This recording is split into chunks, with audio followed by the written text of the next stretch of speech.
Assalamualaikum warahmatullahi wabarakatuh. Nama saya Irwan Subhan Yusriyadin dari kelas SI TK2 BASP nomor absen 13.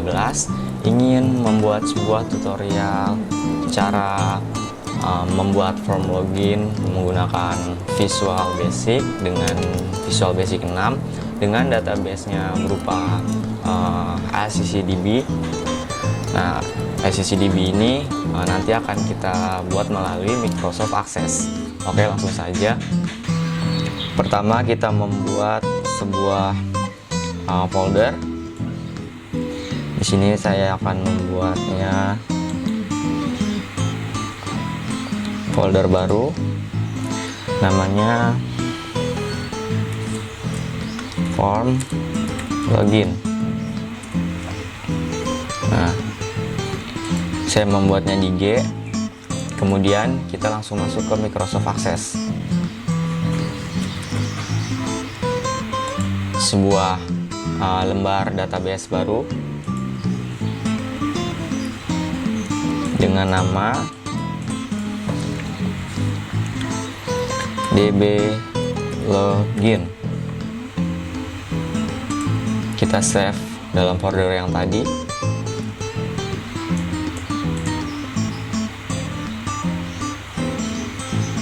Form login. Oke. Lalu kita create. Nah, dengan format ACCDB.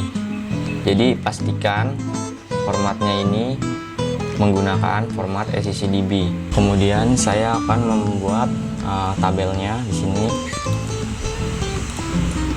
menjadi nama TB login. Oke.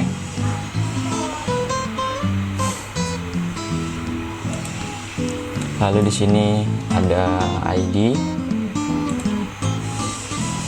dan password. Kemudian tipe datanya menjadi short text. Ini juga sama, short text. Kita buat menjadi 15. Passwordnya juga sama, 15. Ini maksudnya panjang karakternya ya. Kemudian nama, short text, panjang 30. Kemudian kita save. Lalu kita isi, misal owner, password 123456, admin 123456, kasir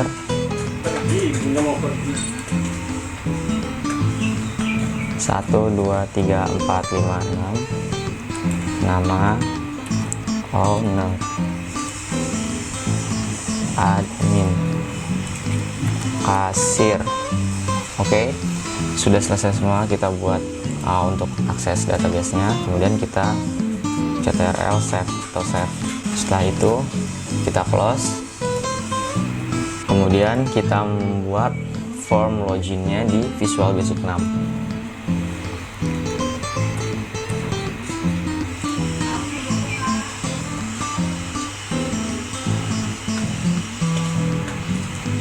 Kita pilih biasa standar X.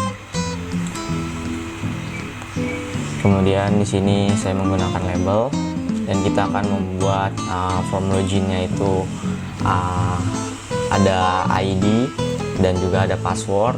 Kemudian ada beberapa comment button login, hapus, dan keluar. Oke, langsung saja.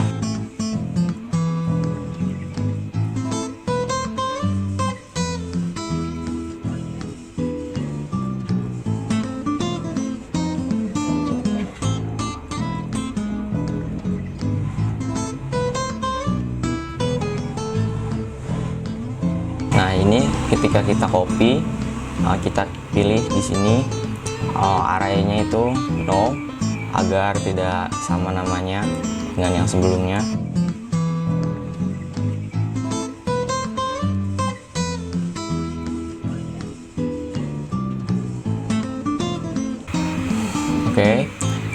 kemudian kita memberikan nama-nama dari ininya.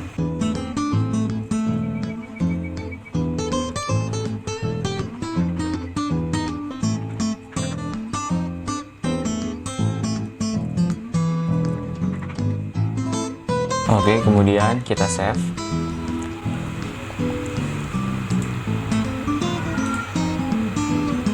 Harus satu folder dengan folder yang baru tadi kita buat ya.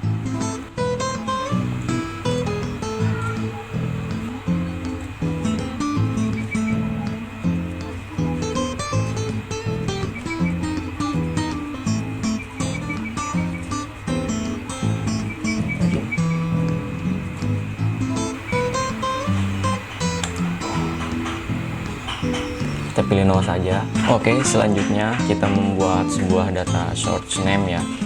Jadi data source name ini fungsinya untuk menghubungkan antara database tadi Microsoft Access dengan form login yang ada di VB6 ini. Oke, langsung saja kita masuk ke control panel, lalu ke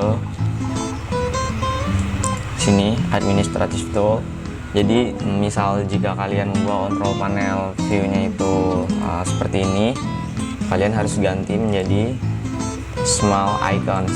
Nah, langsung masuk ke administrative tools,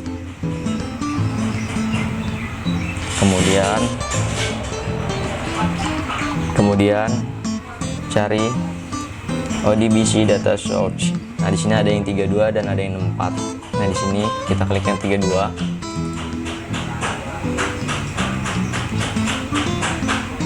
Nah, di sini tuh kemudian kalian membuat sebuah user DNS baru, add, kemudian di sini cari Microsoft Access driver yang sudah support MDB dan ACCDB.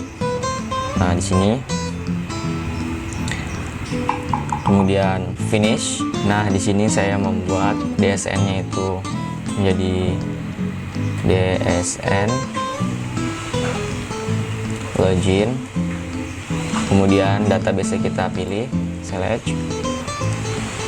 Nah, kita cari di file database kita akses yang tadi kita sudah bikin.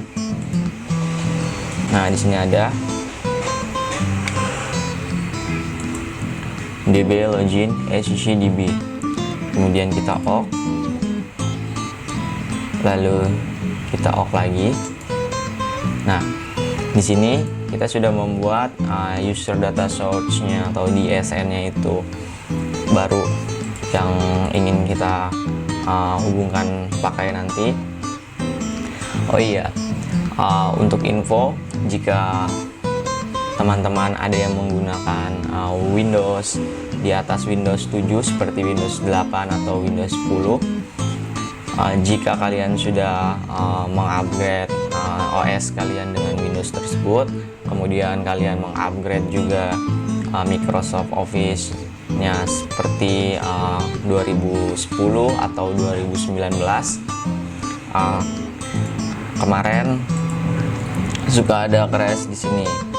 Jadi MDB dan ACCDB-nya itu tidak dapat berfungsi seperti itu. Nah, jika seperti itu, dia tidak dapat digunakan, dan misal kita pilih add, tidak ada yang support untuk ACCDB ini. Nah, solusinya bagaimana? Nah, solusinya kalian harus install driver DSN dari web Microsoft Office-nya langsung. Untuk linknya nanti akan saya sertakan di deskripsi. Kemudian kalian ikuti tutorial cara menginstalnya saja. Setelah itu kalian akan sudah bisa mengakses database ACCDB maupun MDB. Oke, kita off. Nah, mari kita langsung buat fungsinya saja ya.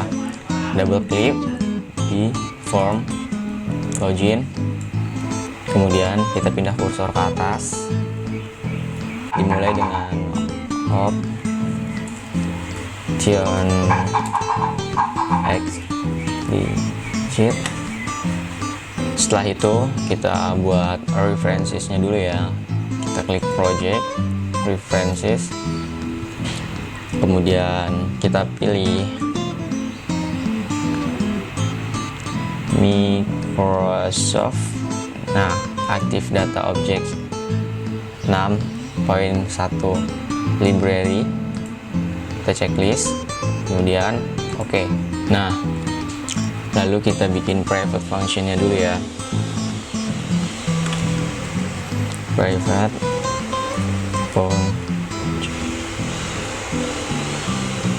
function, misalkan namanya jalankan SQL.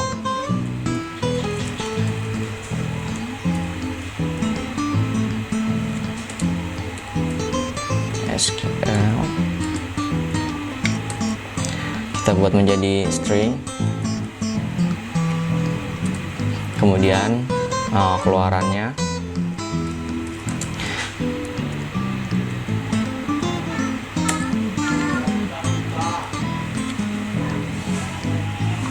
AdoDB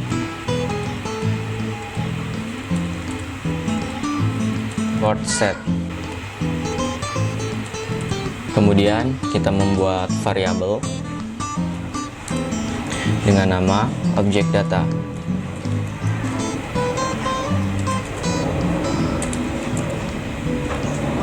New AdoDB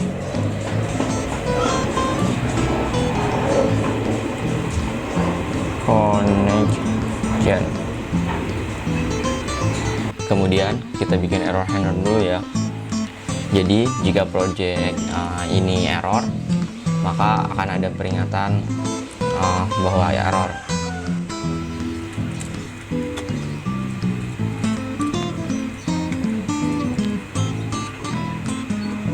Kemudian kita pastikan dulu objek data state-nya itu open atau close ya. Jika open, maka kita close dulu.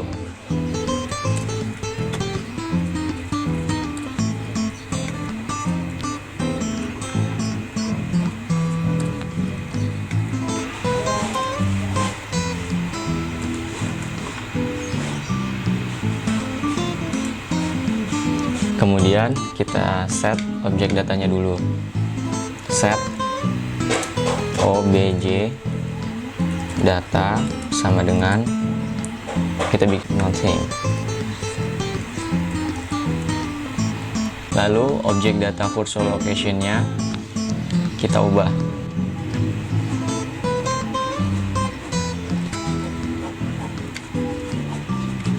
Kita buat menjadi add use client. Kemudian objek data properties-nya kita refresh. Lalu kita masukkan DSN yang tadi sudah kita buat. Open DSN login. Set, lalu kita set jalankan SQL sama dengan objek data execute SQL. Kemudian kita exit function ya setelah selesai. Lalu kita buat error message box-nya dulu agar pesan dialog ketika project ini error akan muncul. Coding error. Kita buat message box-nya menjadi VB critical.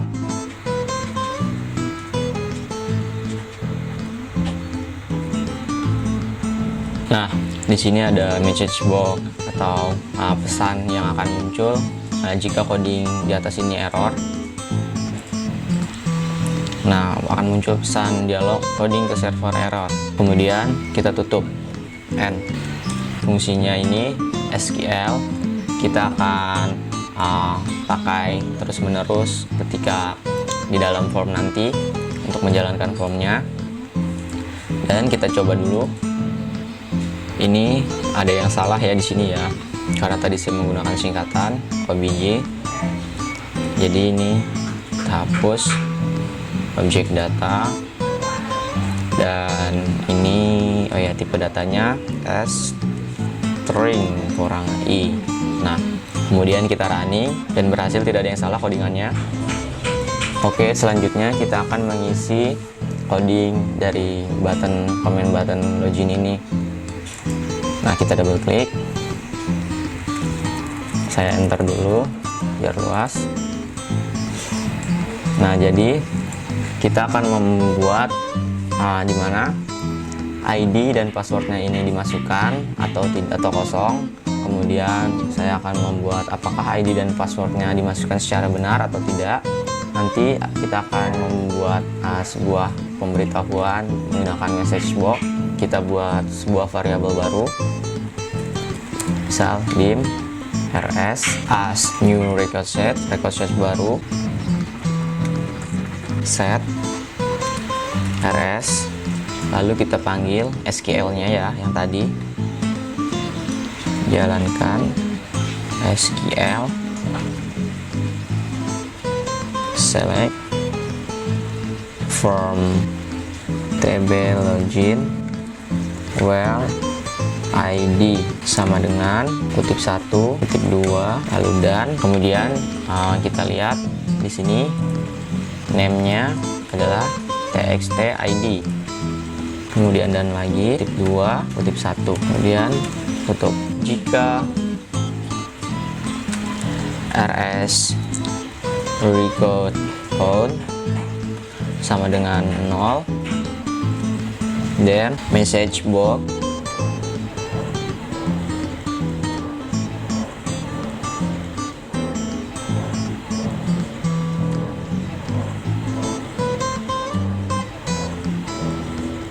jadi jika recordnya itu 0 atau tidak diisi di sini, dia kosong,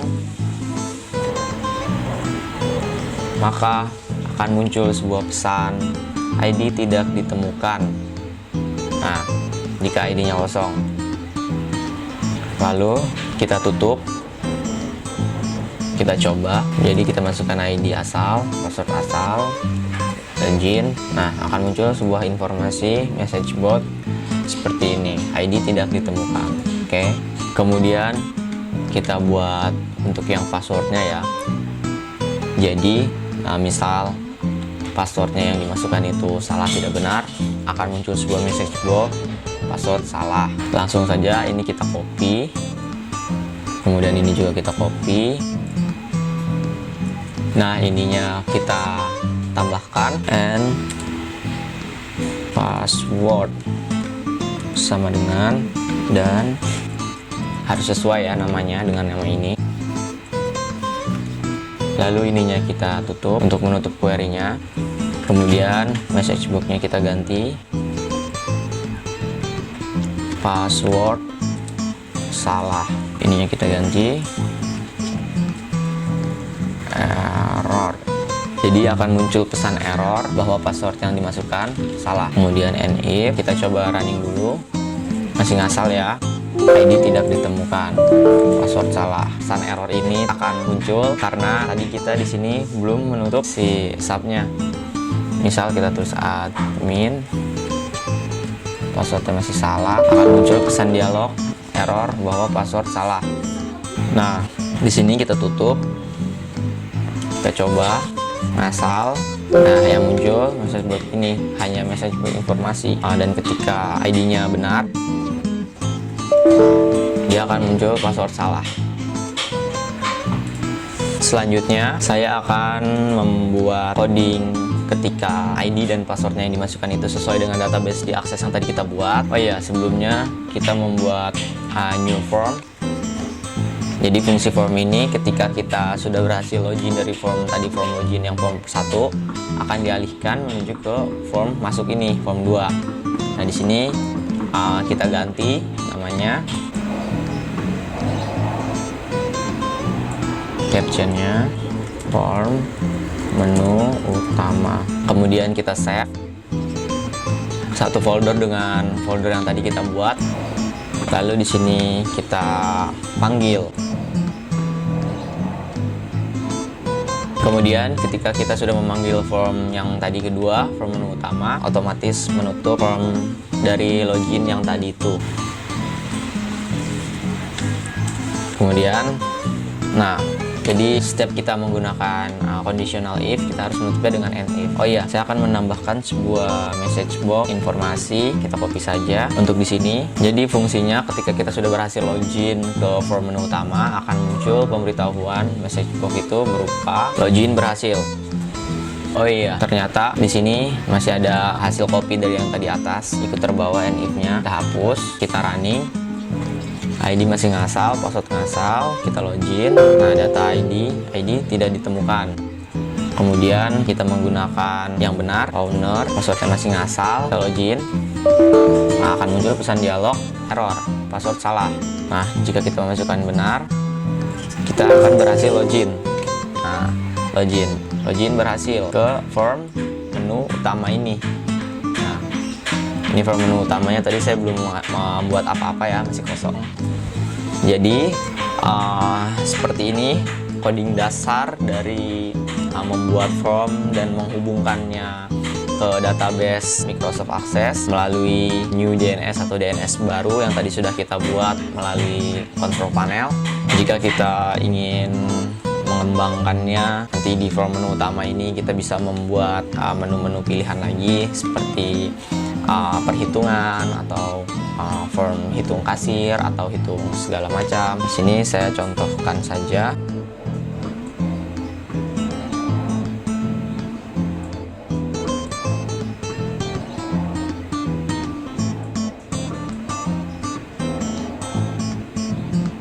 Nah, seperti ini.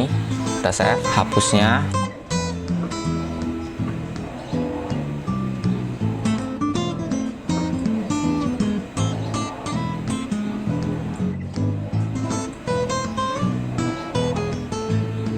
Coding hapusnya sama seperti coding hapus biasanya yang kita pakai, coding keluar.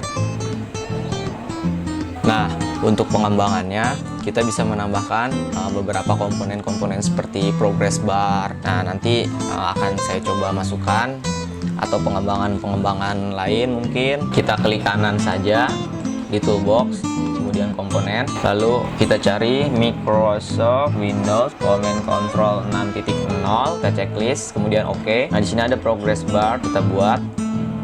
Nah, kemudian kita masukkan codingan dari progress barnya.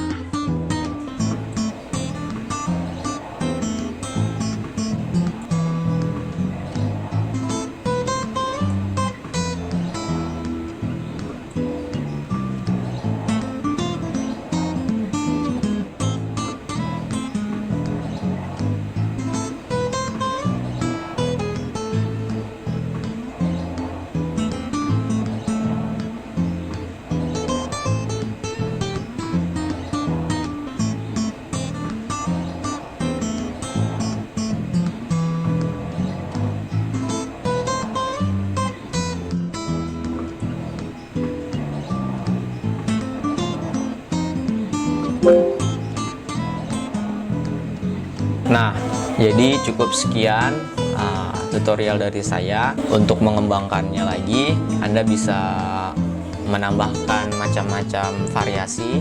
Salah satu variasi yang tadi saya contohkan adalah menggunakan sebuah progress bar. Jadi progress bar ini sebenarnya hanya untuk variasi saja ya, untuk memperindah saja penampilan agar form login kita itu berkesan lebih profesional. Karena ada ininya, progresnya, jadi dia mengload. Untuk bila mana kalian ada yang ingin bertanya seputar Visual Basic 6 atau ingin hanya sekedar berkonsultasi dengan saya, kalian bisa langsung menghubungi saya di kontak di bawah ini. Nah, nanti saya akan menyertakan link di deskripsi. Cukup sekian tutorial dari saya, kurang lebihnya saya mohon maaf. Wabillahi taufiq wal hidayah. Wassalamualaikum warahmatullahi wabarakatuh. Terima kasih sudah menonton.